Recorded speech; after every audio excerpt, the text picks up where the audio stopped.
श्री गणेशाय नमः।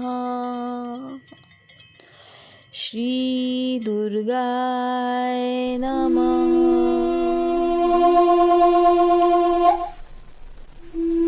अथ श्री षष्ठो अध्याय। छठा अध्याय धूम्रलोचन वध। ध्यान में सर्वेज्ञेश्वर भैरव के अंक में निवास करने वाली परमोत्कृष्ट पद्मावती देवी का चिंतन करती हूँ। वे नागराज के आसन पर बैठी हैं। नागों के फणों में सुशोभित होने वाली मणियों की विशाल माला से उनकी देहलता उद्भासित हो रही है। सूर्य के समान उनका तेज है। 3 नेत्र उनकी शोभा बढ़ा रहे हैं। वे हाथों में माला, कुंभ, कपाल और कमल लिए हुए हैं तथा उनके मस्तक में अंध्रचंद्र का मुकुट सुशोभित है। ऋषि कहते हैं, देवी का यह कथन सुनकर दूत को बड़ा अमर्ष हुआ और उसने दैत्यराज के पास जाकर सब समाचार विस्तार पूर्वक कह सुनाया।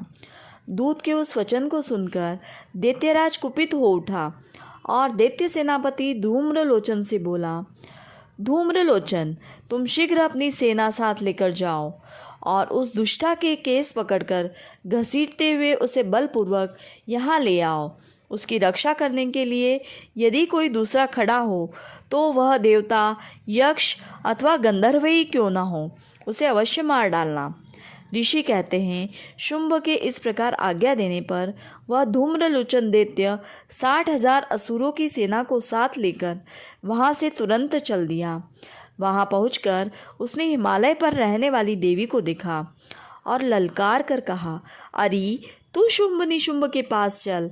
यदि इस समय प्रसन्नतापूर्वक मेरे स्वामी के समीप नहीं चलेगी तो मैं बलपूर्वक झोटा पकड़कर घसीटते हुए तुझे ले चलूँगा। देवी बोली, तुम्हें दैत्यों के राजा ने भेजा है। तुम स्वयं भी बलवान हो और तुम्हारे साथ विशाल सेना भी है। ऐसी दशा में यदि मुझे बलपूर्वक ले चलोगे तो मैं तुम्हारा क्या कर सकती हूँ। ऋषि कहते हैं, देवी के यो कहने पर असुर धूम्रलोचन उनकी ओर दौड़ा। तब अंबिका माँ ने शब्द के उच्चारण मात्र से उसे भस्म कर दिया। फिर तो क्रोध में भरी हुई दैत्यों की विशाल सेना और अंबिका ने एक दूसरे पर तीखे सायकों, शक्तियों तथा फरसों की वर्षा आरंभ की। इतने में ही देवी का वाहन सिंह क्रोध में भरकर भयंकर गर्जना करके गर्दन के बालों को हिलाता हुआ असुरों की सेना में कूद पड़ा। उसने कुछ दैत्यों को पंजों की मार से, कितनों को अपने जबड़ों से और कितने ही महादैत्यों को पटक कर ओट की दाढ़ों से घायल करके मार डाला। उस सिंह ने अपने नखों से कितनों के पेट फाड़ डाले और थप्पड़ मारकर कितनों के सिर धड़ से अलग कर दिए। कितनों की भुजाएं और मस्तक काट डाले तथा अपनी गर्दन के बाल हिलाते हुए उसने दूसरे दैत्यों के पेट फाड़कर उनका रक्त चूस लिया। अत्यंत क्रोध में भरे हुए देवी के वाहन उस महाबली सिंह ने क्षण भर में ही असुरों की भारी सेना का संहार कर डाला। शुंभ ने जब सुना कि देवी ने धूम्रलोचन असुर को मार डाला तथा उसके सिंह ने सारी सेना का सफाया कर डाला, तब उस दैत्यराज को बड़ा क्रोध हुआ।